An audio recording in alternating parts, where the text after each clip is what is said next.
You never know when the sky goes dark and you hear the thunder and you're standing up instead of running for cover when there's a new dawn coming over the water, saying we're the one, saying there's no Hi, other. it's Erica, Hey, it's Jessica, and this is Honestly. where we have real talk about real faith. Hey guys, Hey, what's up, everybody? welcome to episode 5. Episode 5. A sad one, maybe. Yeah, our topic's gonna be a little bit heavy, but Jessica's been wanting to do this for a while, and I know we had kept teasing you guys, saying that we were gonna talk about grief, but we just never felt like the time was right. So here we are. Yeah. Well, I decided to do this episode because I find that grief is a lonely topic. Yeah. Right? But it will at some point, I feel like, affect everyone. So whether that be the loss of a loved one, like me, or a relationship, or a career, or a friendship, it's going to affect everybody. And so many of us do it in silence, and so many of us, well, for a lack of a better word to say, we bury that sadness for fear that we're going to be a burden on somebody else. Yeah. You know, or a Debbie Downer, as they say. You know, I know. That's like your biggest fear, I think, all the time. Yeah. But I know you're walking through it constantly, so. Yeah, and I'm having to figure out that there's strength in vulnerability and being that vulnerable and putting it out there. Yeah. And so as far as why I wanted to do it, I mean, grief at this point in my life, for what is it now? 2024? Is that what we're in? Yeah. I lose track of I know. what year we're in, what day it is all the time. Seriously. But it's been an ever-present companion for me. Grief has for like 5 years now. And it's a cunning and manipulative thing, and sometimes it's just super cruel. And as far as my own personal journey, I found that it can be so isolating. Why do you say that? Because it's your own personal experience, and because no one knows that family member or that relationship or that friendship like you did. Yeah, the loss of that relationship. The loss of that is so personal to you. Yeah. That it's hard to express to someone else without it being like, okay, I've heard the story. Yeah. You know, I've heard the story. It's so much easier for somebody else to move on than it is for yourself. And well, I think there's a lot of memories too that you've kind of held close to your heart, or dear to your heart too, as well, I guess you can say. But that you keep to yourself, I would assume. So that would make sense. Yeah. I mean, you just have a lot of these memories running through your mind, and most people might not, not that they would care to hear it, but like they wouldn't get it. Exactly. Okay. That's exactly what I mean. I don't think anybody's out there like, don't tell me about yeah, but they're probably inside jokes and things like that. That nobody would really get. Yeah, those are super personal to me, and they're super happy memories to me. They're super important to me. Yeah. And no one experiences your relationships like you do. Yeah. You can look at it from the outside in, but you don't know it in that deep emotional space that someone else does.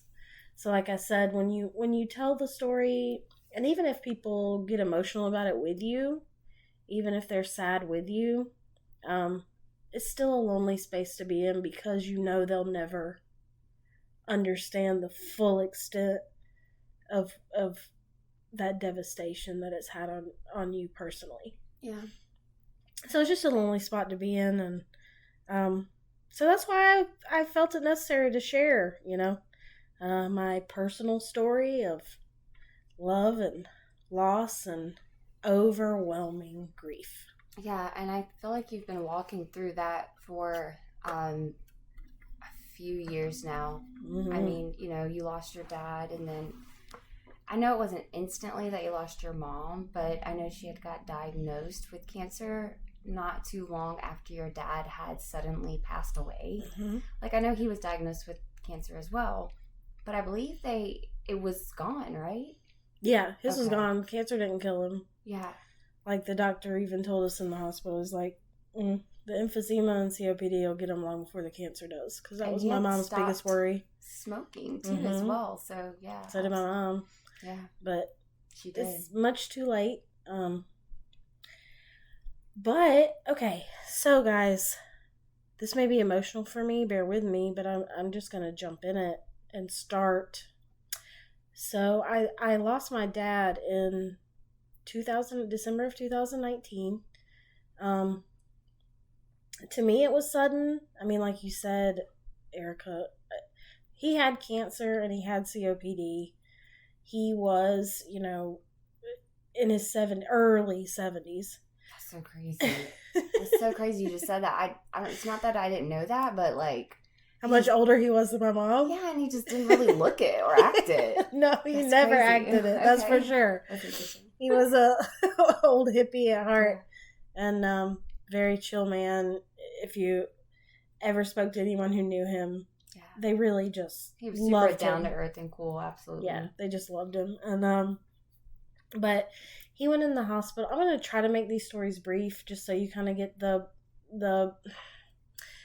gist of what I'm saying. Yeah, he went in the hospital in December of 2019, and we thought he was going to come out. And I remember my mother and I going in there on a Thursday afternoon, and him sitting up in the bed. He was doing a crossword puzzle. We were all speaking, and he just looked dead at me and slumped over. And Was your mom in the room? yes, my mom and I were both there, and we thought he might be having a stroke, but when the doctors came in, obviously his oxygen saturation and his pulse had gone down so much, and he had a DNR, so they weren't going to resuscitate or do any life-saving measures or anything, and that was his wish, and I understand that, but it was just such a traumatic event for me. I kind of both my parents' deaths are trauma in different ways, but that one, witnessing it, because the peaceful goings that you hear about, with the elderly, where it's just like, oh, she just, we knew it was her time, and She went to bed that night. yeah, and she went to never woke bed, up. never woke up, or Yeah. she passed so peacefully in her sleep. And this was not that at all. He gasped for air for almost 3 hours, and I'm sorry, guys. Clung as if like to reach out to people and for help, and it was so traumatic and hard to watch for me. But I did have my mom there, which if I have something to be thankful for, that was what I'm thankful for. But anyway, so he ended up passing, never doing that peaceful sleep, never looking at rest. So we watched him take his final breath, and then it was like, okay, time to go. The hospital gives you like a goodie bag. What? Yeah, they give you it's like full of chips and drinks. Stop. No, I swear they do. They rush you out of the room, and they give you like a What goodie. did y'all do that night? A goodie basket. We went home and Was it like so surreal? yeah, we went home and called a couple friends and What'd your mom do? immediately opened up photo albums. We drank. Yeah. I mean, you'll learn during this podcast that that's kind of my crutch. That was hers too. Yeah. And that's just kind of what we did to cope. Yeah. So we drank and cried and sat around with her best friend and my best friend at the time and opened up photo albums and just sat in utter disbelief at what had just happened. You Just know, have to go home like it's another normal day. you do. They had us drive home. That's crazy. They didn't even ask us if we needed a ride. The hospital up here is a whole other story, guys. But anyway, yeah, the whole experience was awful, and I wouldn't wish it on anybody. So that was how that happened. Not to wrap it up so succinctly and seem like it was nothing, but yeah. So then, not long after, I believe it was a few months after my dad had passed, and when my dad passed, I had issues going on with that. I was so depressed, I wouldn't get out of bed. I mean, my mom and I had each other, which I was thankful for, and she understood deeply what I felt. Mm-hmm. So that was more of a personal experience. She really felt that loss in a different way, but in a very profound way, like I did. Yeah, well, she lost her husband, and then now she's watching her daughter hurt for Yes. the loss of him as Yes. well. That's horrible grief as well. She just never was as vocal about it, I think, as you. But yeah, it was just hard for me to operate and function normally as a mother, a wife. It impacted my marriage. My grief impacted everyone around me. I was a totally different person after he died. It changed me profoundly, and not in a good way.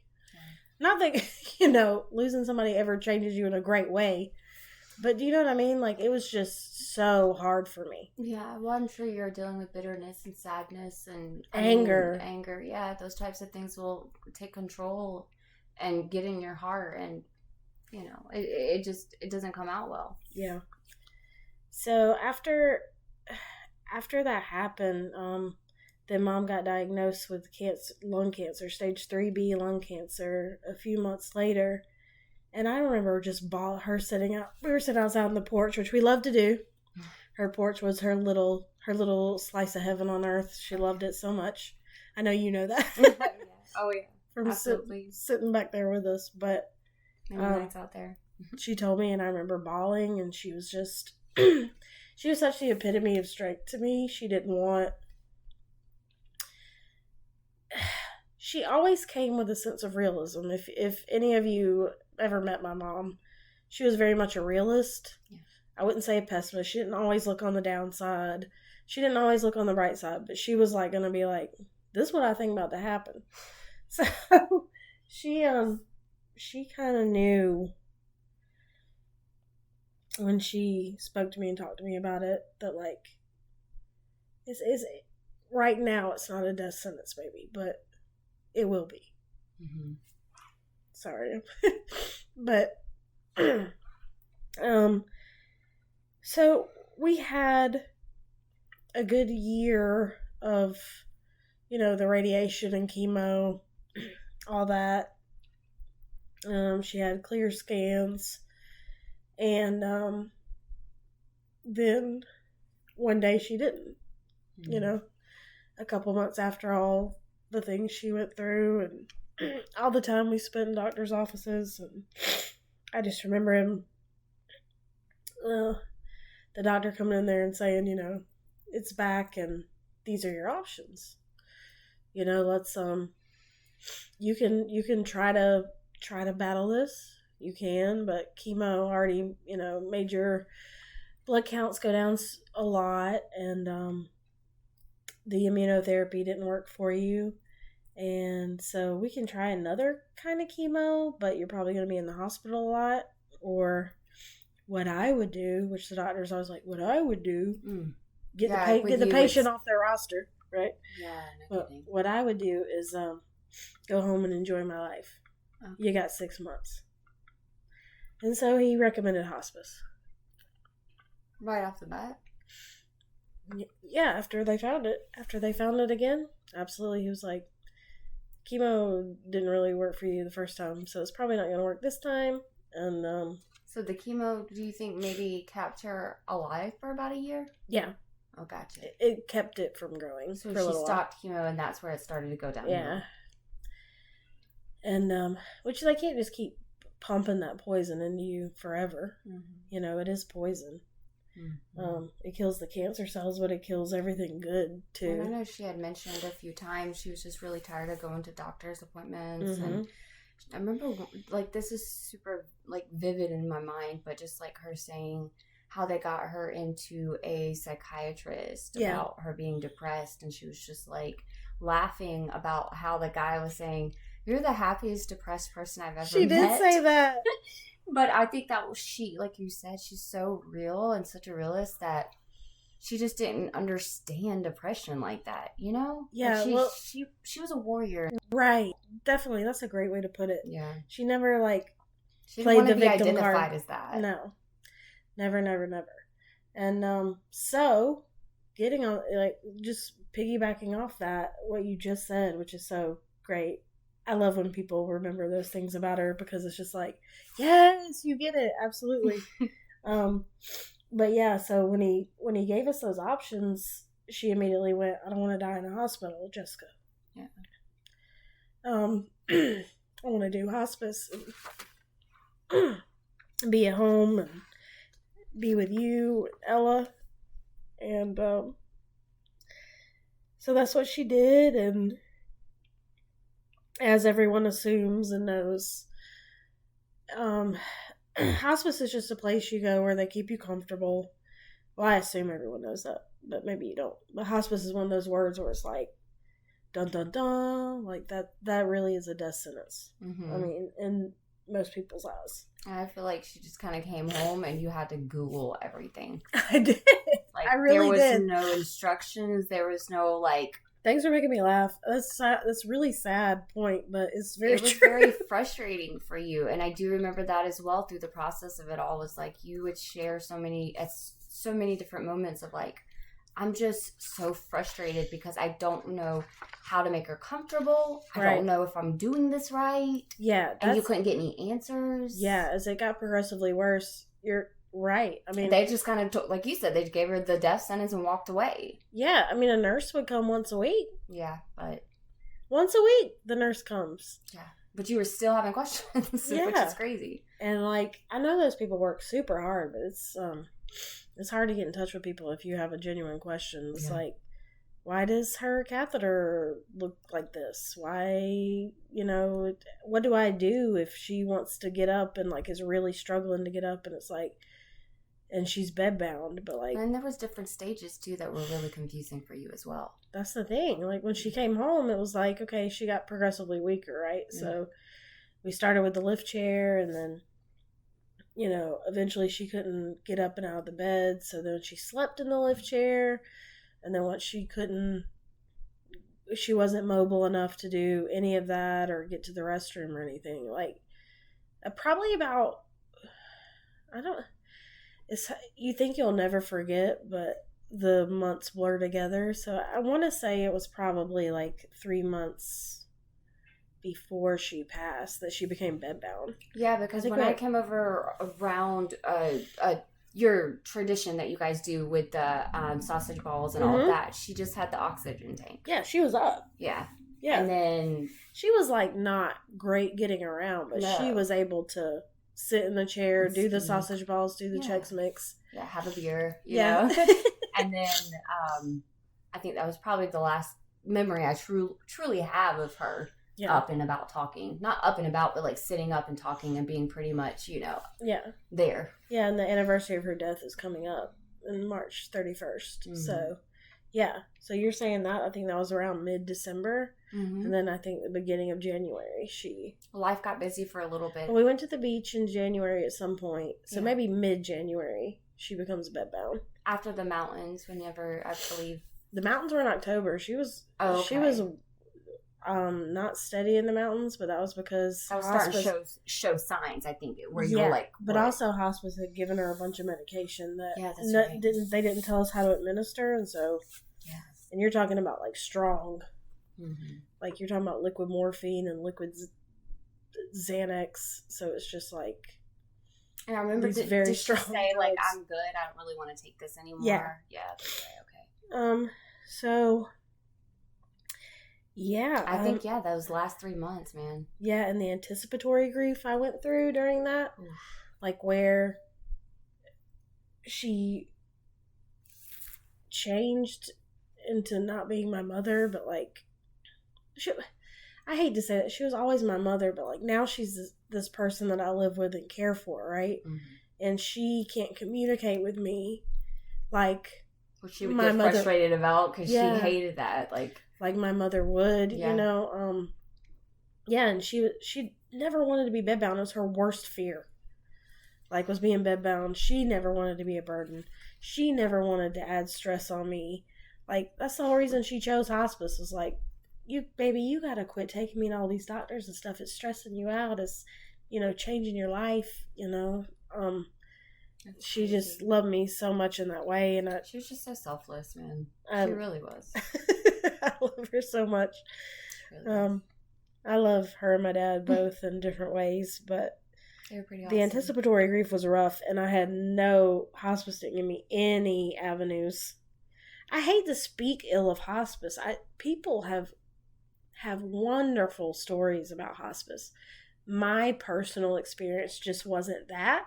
I know hospice allows many, many people who have, you know, these, why am I blanking on the term? What? Terminal illnesses. Oh. I'm sorry, I just found it in the back of my brain. They help many, many people with terminal illnesses find a way to process that, and their families to process that, and they give them these, you know, these tools and this counseling and this support. It's really supposed to be a huge support system. Mine just wasn't that. And I don't know where the disconnect was or the miscommunication was or what the issue was. Yeah. But it just didn't feel super supportive to me. But so I dealt with all that, and you know, most of the time during that, my spirit was totally depleted, and I was depressed, and I let the growing grief pretty much take over my life. Like I told you, I've told you many times, and you witnessed it. I mean, the drinking just got really bad, but it made the intrusive thoughts stop, and it just helped me sleep really and numb this agonizing pain I was in.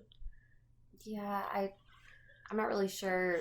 I'm not really sure what you do in that situation. I mean, you know, it's like, again, I haven't experienced that, and death is the inevitable. So I'm sure at one point in time in my life, I'm sure I'm going to have to experience that. But like, just watching you on the other end, I never really knew what to do or what to say other than just sit there and listen to you talk, because I couldn't say it's going to be okay. Right. How lame is that?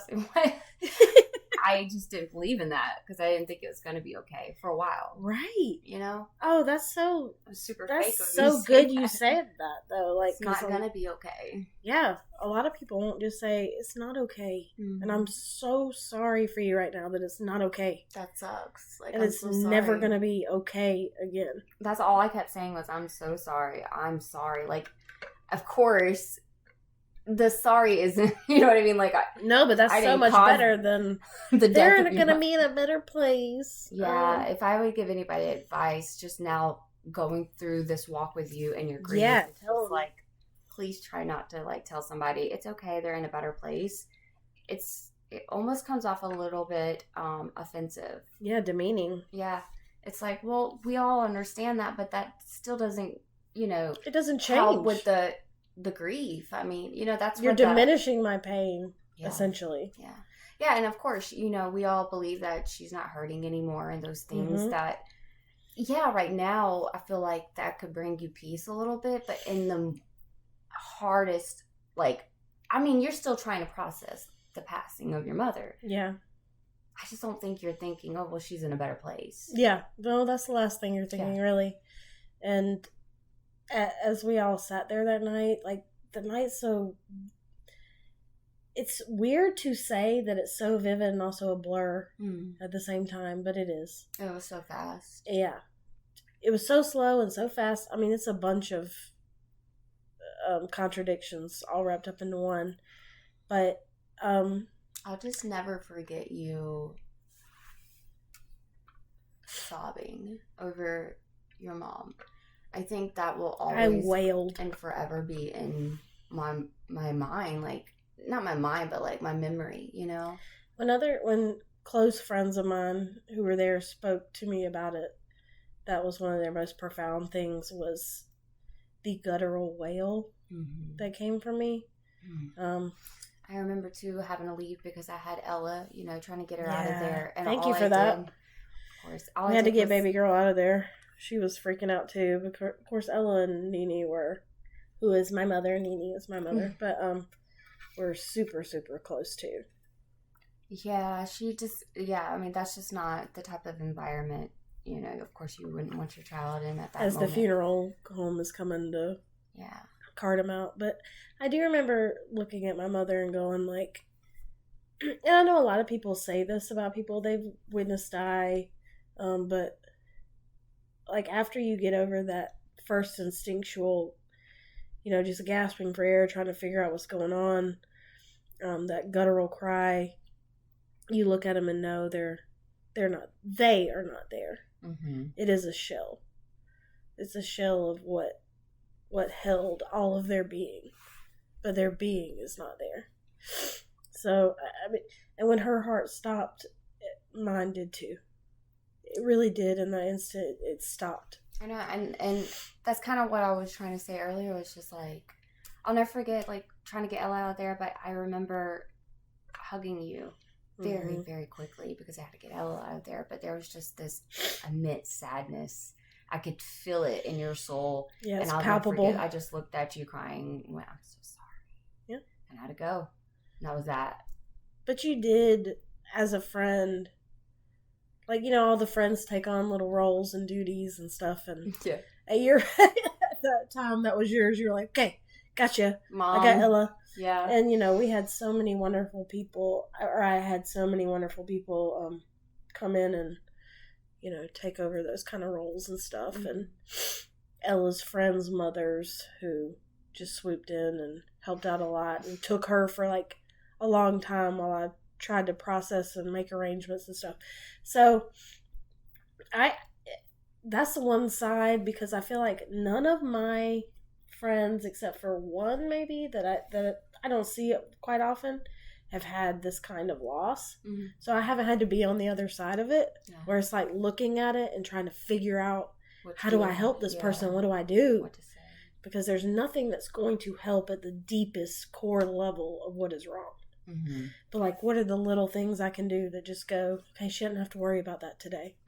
And that's kind of what people do. They just kind of come in and go, oh, if she can just not worry about this today, then I made it a little bit better. Yeah, and I did notice kind of in standing back sometimes, especially as we got closer to your mother's memorial service, some family members would come in and literally ask you questions that you would have to look at and say, but I don't, not that you were being rude, but you're like, I don't care, just figure it out. Like, I don't care where the flowers stand. You know what I mean? It would be so very particular, like, where do you want the chips sat? Or how would you like your ice poured? Or, you know, the guests are coming, where do you want me to set this? And you'd be like, I don't know where I am. Exactly. And that's what you looked like, too, responding. Like, you were just so not there. Yeah. They go, look, I can't even process what you're saying to me right now. And I would have to be like, here, just set it right here. And Kristen was great about that, too. My sister, here, well, let's do it. Let's put it here. You know, just kind of stepping in because you're not ready to... I'm totally you're not even ready out of for all reality. These, like, all these people could come, and they did. And yeah, I'm glad which was they great. did. Yeah, right? But, like, at the same time, you were just so numb. That's what happens. You feel this numbness. It's like, it was like the world was moving around and you were like in slow motion. You know what I mean? And you're just sitting there like, what is happening? Well, you're having to process that all of these people are joining together for the memorial service of your mother. And it's still not real to you. Yeah. Like, I totally understand that, people. And it didn't become real for a long time. And also another point I wanted to make was that a lot of people have asked me, because I've experienced it both ways, which is worse, the parent or whoever who is unexpectedly dies, or if it's the long drawn out process of like, you know, this is coming, And to everyone out there who's experienced one or both or none, I just want to say they're both awful. I do not recommend not to make light of this, but sometimes you have to like find a little piece of like a joke in all the sadness, because neither one is great. Neither one I would wish on anybody. Neither one I recommend. Like, you're seriously. just not prepared for either one of them. No. And I mean, to the point where your mother was slowly declining and you could watch her. But still not passing, prepared. Right? Exactly. Like you said, you were just anticipating it, which you never really knew the day. Or, I mean, I asked Jessica, I was just like, how was it going to bed? Were you fearful that you'd wake up the next morning and she would have passed? Like, every day. She was just like, the anxiety of that alone was horrible every night. I think at one point you started sleeping on the couch next to her. I did. Yeah, because you were just so worried about that. I was going to listen for changes in breathing. Yeah. Like, I didn't want her to be alone. Not that you could have stopped it, but okay, I got you. I didn't want her to be alone in that. Yeah. So let me ask you this. Going through all of that now, is there any type of advice that you would give somebody who might even be walking through that, or has and hasn't been able to maybe process it, or... is there anything you would do differently? I would not let other people's, like you said, like the people who came in and were like, what happened? What do I need to do? Like, I wouldn't let those little stressors get to me. And there are a lot of things I would have done differently with the hospice situation and her being on bed rest and stuff. I would have done a lot of things differently, and I have a lot of guilt about that I still go through, because I feel like I could have been more vocal. I could have been more of a champion for her. I could have, would have, should have done all kind of things. For people who are going through, and I'm going to get into it in a little bit, but like for people who are going through it, and this might be a 2-episode thing, but because I have a lot to say about it, but for people who are going through it, there's so much pain and you feel like you can't get out of it, but finding those people that you can tell that to without feeling that you're burdening them by it, releasing it, because holding on to all of that keeps you in that numb space. It keeps you in that grief space. It keeps you in the depressed space. And you're so worried about bothering others. And you're so worried about, like I said, being a burden, that you don't express all those things. And when you hold those emotions, they bottle up, just like in any kind of emotion you have. And grief is so potent because it never stops. It's like anger. Maybe you're angry at a situation and then you just go, okay, I've calmed down, I've cooled down, I've had that rest period, I can move on. But grief is present 24/7, and it pops up in the most inopportune times, in the most crazy ways, in the most subtle moments, in quiet and loud, in a group of people, by yourself, and you never know when it's going to hit. And so you need to find people that will help you cope with that. Yeah. And whether that's therapy or whatever, and I'm going to speak about how God helped me with that and how me finding community helped me with that. But you got to find somebody, because, and those were the questions that I had to ask myself. I was like, how do I cope? How do I endure this? How do I survive? And I made some notes about this, and you just asked me the question. And I know I keep talking, but I have actually points that I made. And the first point I made with how do I cope, how do I endure, how do I survive, was number 1, I cried a lot. Okay? First and foremost, I cried so much. I still cry a lot. And most times it's for seemingly no reason. To anyone out there, it's for absolutely no reason. And I had to realize that numbing my sadness with alcohol, or just being surrounded by people and not really thinking about it, it was also limiting my ability to feel joy. So I started letting it out to anybody who would listen. I was just like, okay, don't care if it bums you out. you're my friend. Here's what's about to happen. We're going to sit here. Maybe we'll have a gathering where we have food and eat stuff and blah, blah. And eventually, probably, I'm going to cry and my mother's going to come up. Mm-hmm. Like, I just started letting it out. And I quit worrying about what that made people think about me. Mm. Like, you know what I mean? Like, yeah. Would it make you feel bad if you're like, ugh, I'm really annoyed that she's this is bringing up her mother that died 3 months ago? Somebody who doesn't have a heart might, but yeah. Most people, I feel like, especially maybe because I've known you all my life, and then too, I know, again, like how close you were with your mother, and then, again, I was there with you during it all, and so there's never going to be a time where I'm like, all right, I'm over this, like, I want to move on to the next thing, like, no, this is life, like, and I completely understand, especially watching you and what you've been going through, it's never ending. Yeah. You have great days, and I witnessed that, you know, but you have really bad days too, and I witnessed that as well. But at the same time, it's like, I'm never going to judge you on a feeling or an emotion that you just that is so heavy on you, you know? Yeah.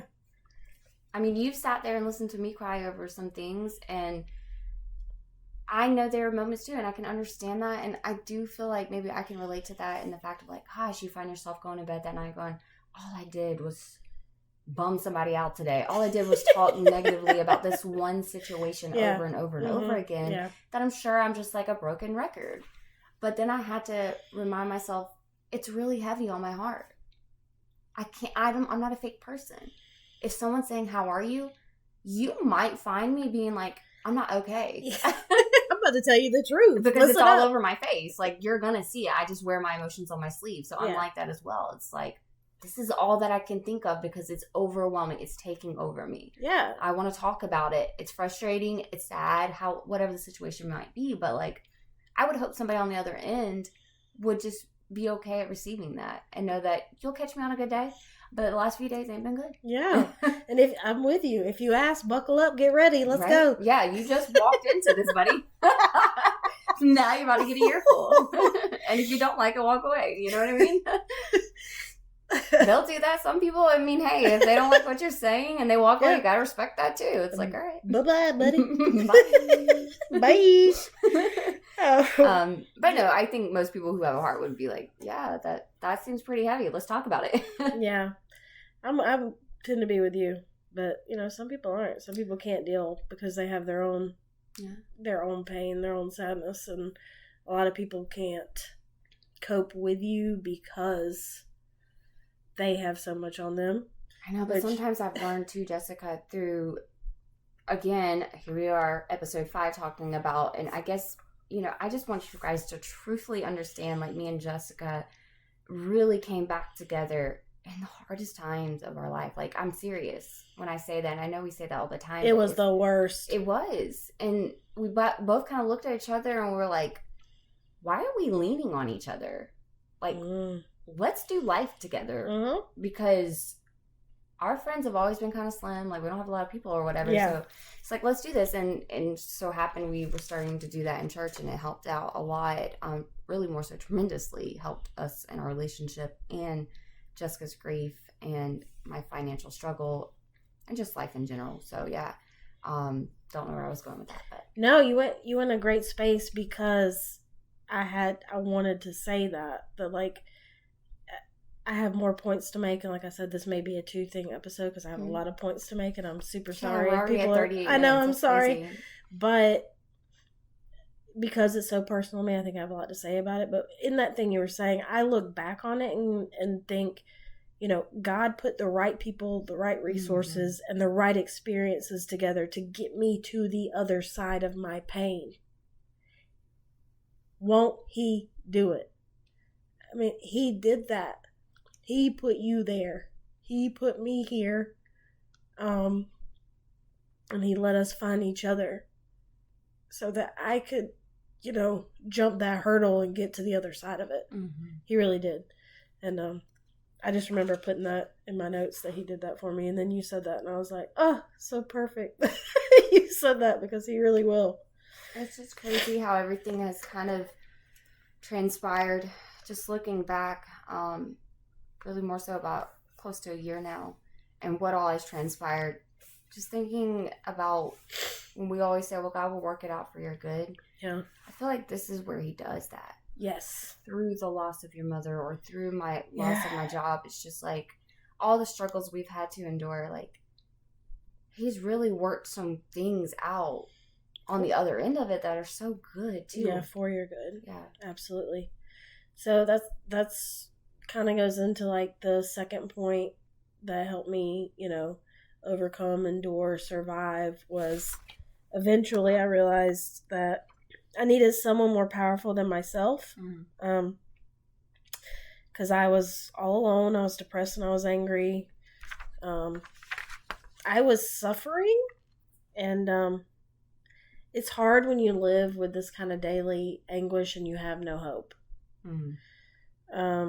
So many people, myself included, they grieve in silence and try to carry that weight alone. Which I did, I have my husband, I have my daughter, but like, I don't want to put that on them. And again, like I said, they don't experience it the same way I do. So you feel like it's such a heavy burden on just your shoulders that only you can understand. But it all has to go somewhere. You can't leave it inside yourself and bottle it up.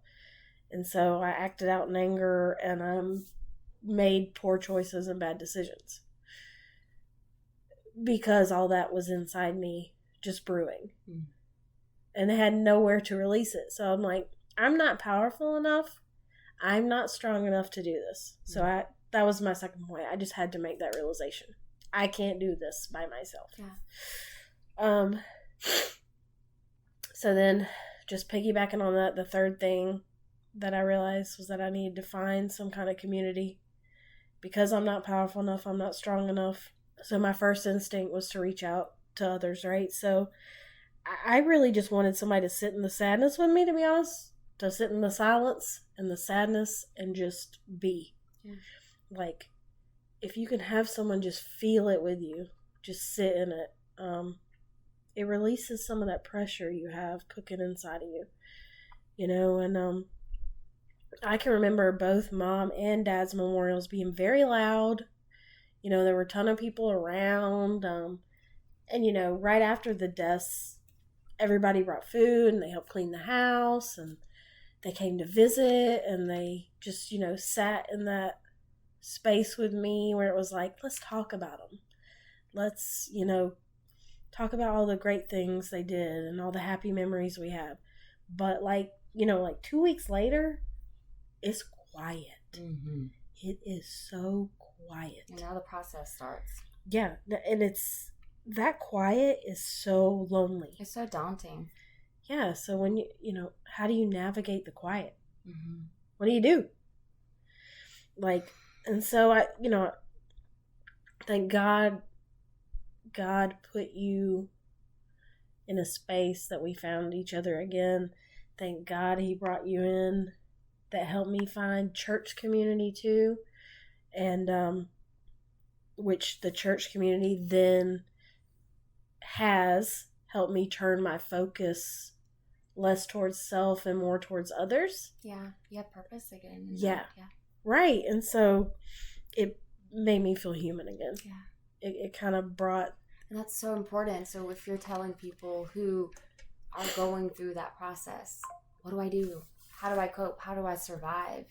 Those are really good points. Third step, find community, boy. Find community. And it's probably one that you don't want to do. You don't. And it's super hard. Right? You're like, you don't want to leave your bed. Let alone go meet strangers. But it's almost like if you just did that, if you just broke through that, broke through that fear and anxiety, I get it. It's scary. But you might find that people will welcome you with open arms. Yes. And like you just said, you get purpose again in life. I believe that we are built to have purpose. I mean, yeah. Without vision, you will perish. Absolutely. And so that brings me to my fourth point is when after the community, after I got with you, after I went back to church, then I gave it to God. Yeah. So number 4 is... Little steps, little baby steps almost. Yeah, they are. It's all little steps. But I feel like I I thought this out in my head, and I was like, so how did it go for me? And I'm like, okay, so after I didn't give it to God before I found community. I found community. I found some sense of, purpose, like you said. And then I went, let me give it to God. Because, I started going to church. I started actually building a relationship with God. And I started trusting and believing, actually believing, though we've spoken about many times, I've gone to church before. I know the stories. I know who God is. I know who Jesus is. But I actually started believing it and building a relationship with God and believing his promises. And that led me to hope. I love that. That led me to hope. And listen, I have a couple things I looked up, but David in the Bible talked to God about grief all the time. You know that in Psalms? And he talks about all his struggles and sorrows in like several passages. And this is just one. In Psalm 31:10, David says, I am dying from grief. My years are shortened by sadness. Sin has drained my strength. I am wasting away from within. And then the prophet Isaiah writes, my heart is heavy with grief. Weep for me, for I wither away. And I just want to tell y'all, when I read those, I felt that. Yeah. I felt that. Yeah. They're, That's what's so beautiful about God's word. Oh, it is, isn't it? It just hits your soul, man. It's got to fit for everybody. Yeah. Like it's going to fit you. For every season. Figure it out. I know we talked about just plopping up in the Bible last time, but literally, if you will find this struggle you're going through, this topic you really want to learn about, research it, get in a story, get in the word, within the word, and like, yeah, if you have YouVersion, you go to Bible and do a search, and just type in grief, and you will find every Bible verse that has the word grief. Yeah, absolutely. I do that all the time with like anxiety or trust or faith. Yeah, I related to those two men so much, and they had immense faith. You know what I mean? But they were so real with God. Yes, and that's the thing when you talk about it, and when I was reading it, like it's just like it keeps reminding me that just because you have this incredible faith, just because you go to church, just because you believe, it does not exclude you from pain and suffering and grief and the hardest times of your life.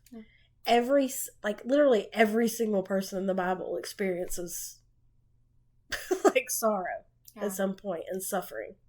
Yeah, but like for Jesus to say, lean on me, I think that's more so like, first off, he knows what goes on within this world and what we're going to have to encounter. But also, too, like you said, if you just sit there and let it all build up inside of you, you said, I mean, like the bitterness, the anger, those things, resentment, all of those things start to come out in your life.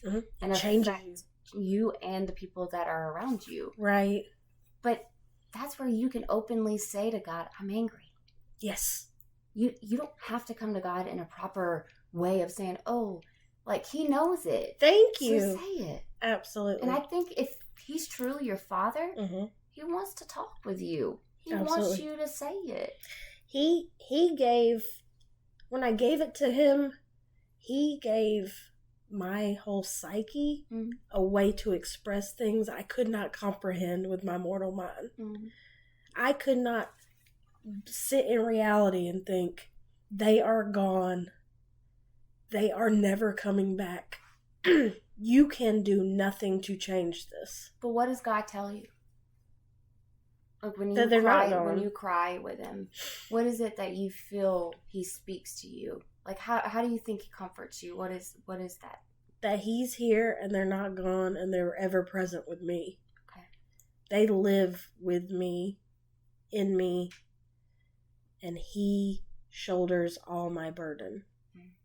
So he takes it and he's like, okay, this is reality. We come from dust and return to it, but that is not the end of your journey nor theirs. Do you know what I mean? Yeah. Like, it's just comforting for me to know that. Absolutely. And it's comforting for me to know there's someone with me in it. Which then leads me to point 5, which we're still going. Like I said, we may break this up into 2. But point 5 was, after I gave it to God, I looked at loss from a different perspective. So I started to grieve with hope, which I think I like to tell you. Like, with hope. Like, could what was meant to break me actually God used to make me? I know that seems like corny and silly, but, you know, like, help me fulfill my purpose. Like, God, my mom and God didn't want me to sit there and numb my pain with alcohol. Like,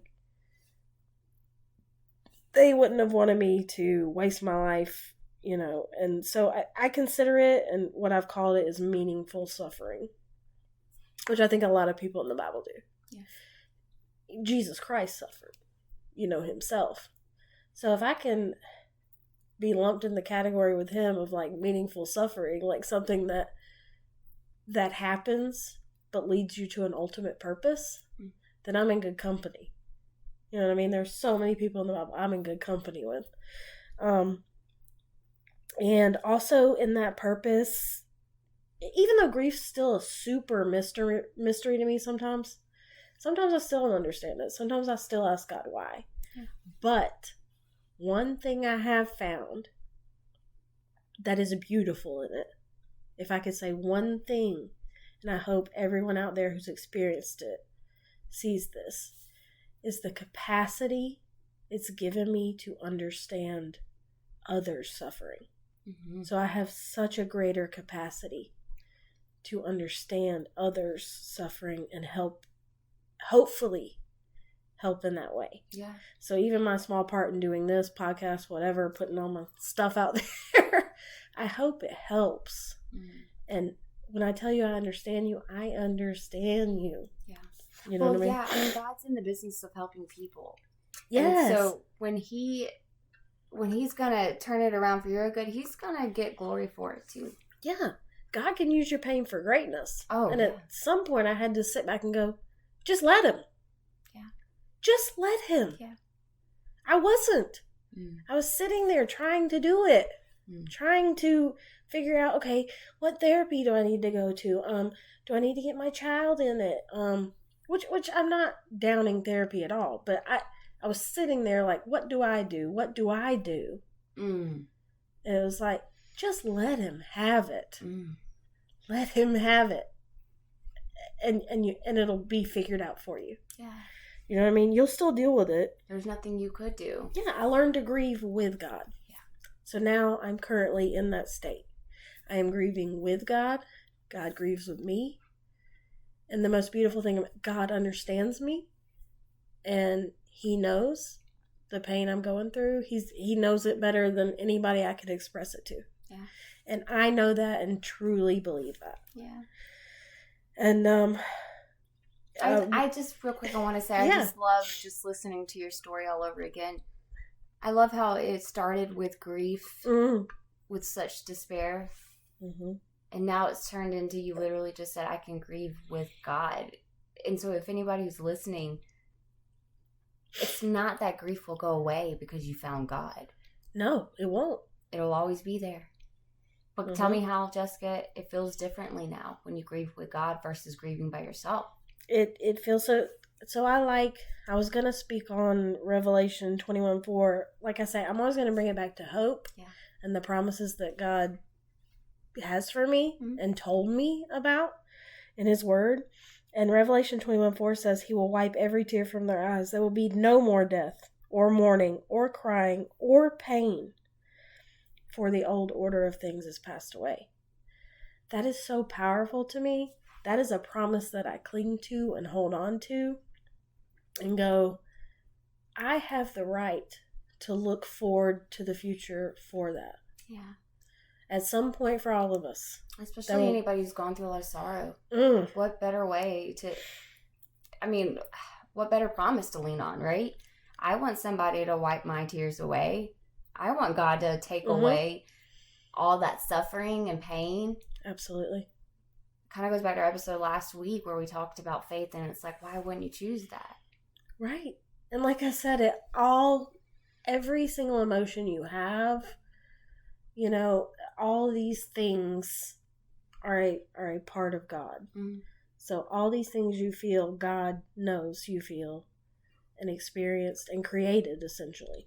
Yeah, well, and it's almost like, too, the people who've come really close to God, you have to understand, and I think we talked about this on episode 3, where it's like, why is it always the breaking point where you find God? But it's almost because you realize, I don't have anything left, man. That's the thing. First off, I can't do it in my own strength, and then secondly, there's nothing to lose here anymore. Yeah, that's the thing with actually... I'm so desperate that I am going to reach out and call out to God and see what might just happen.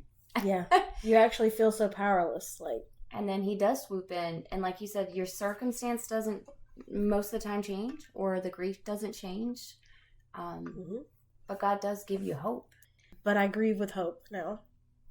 And so that brings us to my 6th and final point. I know it's very long, but point 6 is letting go. Okay? Mm-hmm. And when I say letting go, I don't mean forgetting about the person or the people or what happened or your, whatever you've lost. Mm-hmm. I do not mean that at all. Because you only grieve people or anything because you loved so deeply.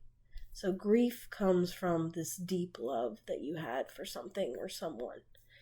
I mean letting go of the heartache and the fear and the regret and the torment that I put myself through after the loss of my parents. I had to let go. I had to let that go. I had to go, there's nothing else you could have done. God had a plan. And you're going to be okay. He's going to make sure you're okay. So I had to let that go. And do you mind if I read a poem that Mom wrote? We read it at her memorial, and it just made me think about the letting go aspect of it, because I feel like she wrote this in like the 70s when she was like a teenager. I think she may have been like a junior or senior in high school. And I remember finding it, after you lose someone, you go through all their stuff. And my mom was a big poem writer. I know you know that. But she wrote this, and I remember going through her poem book that she had and reading it and just thinking, my mother is speaking to me. This is what my mother wants me to know. Mm-hmm. And so I'm going to try to read this without crying. We'll see how that goes. So my mother writes, life is so beautiful it seems hard to believe that we're only here for a while and it was meant for us to leave. I can hear the birds chirping. I wonder if they're talking or singing. I can feel the soft breeze that the rustling leaves are bringing. The puppies are outside and they're barking and playing. They're wrestling and frolicking. I wonder what they're saying. The pond is lying silent, an occasional ripple in the wind. The ducks feeding and gliding swiftly from end to end. The flowers are coming to life after their cold sleep in the earth. Everything is green, full of color, their second chance at birth. A tiny red tricycle stands motionless and still, waiting for the small child whose happy hours it will fill. And I rock quite contentedly, wishing time would stand still, so I can gaze for all eternity, but I know it never will. Yes, life is so beautiful, it seems hard to believe that we're only here for a while, and it was meant for us to leave. Whew. I almost got through it. Even you're tearing up over there. It's one of those things that I felt like she spoke to me. I know. That's so good. Afterwards. And, my parents they're part of who I am. They're part of how I operate and how I see the world. Yeah. You know what I mean? That's never going to go away, but they're forever with me. And in conclusion, guys, really, I know now that my grief will live as long as I do. Yeah. That's not something that's going to stop. And I don't think anyone should think a miracle is going to happen because you now believe and God now resides with you. I have a Savior who said, "Blessed are those who mourn, for they shall be comforted." Mm-hmm. I have one who says that. Mm-hmm. And I walk in peace and hope and joy, knowing that I don't have to do it alone. But that I have friends who love me like you, and a God who I can cast my cares upon, who will shoulder some of this burden for me and walk with me in it. And he wants it. Yeah. And if there's anything else I can say, I hope that anybody listening, struggling with this, I hope you feel free to share with us if you like. I would, honestly, I know it's personal, but I'd love to hear your stories, and I'd love to hear how you coped or still coping with it. Mm-hmm. I would love to hear it because I still struggle too.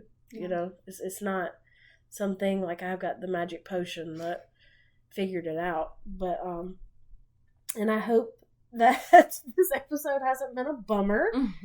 But I hope it's come across with, you know, its intended purpose, and I hope it helps someone out there listening because it's helped me. I think you gave really good advice, I think, through those steps and just kind of saying it's going to be okay. I mean, I know it doesn't feel it. We just talked about how don't say it's going to be okay. Yeah, right?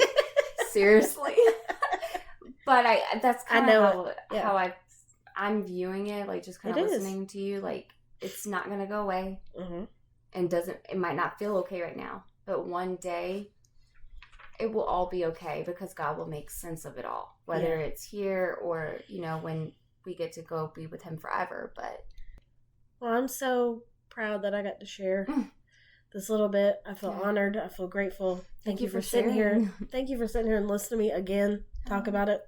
No, I learned some things that were kind of new, I guess, you know, that maybe we hadn't talked about, or that's amazing. Maybe I feel like I didn't think about like asking these questions in the midst of it all, like weird. That's amazing because I feel like you've heard it about 15 I know, but there were things that I was like, I never asked her, you know, just like your dad in the hospital. I was like, was your mom in the room? Yeah. Like, I don't remember, you know, how it went down. But so guys, like I said, just let me know if you got anything to say, any coping mechanisms, whatever. But I'm so happy to have gotten to share this with you. And you guys have a great, great week. And it'll be okay. It'll be okay.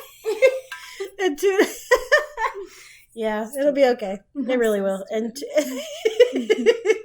and tune in next week, guys, for our next real conversation.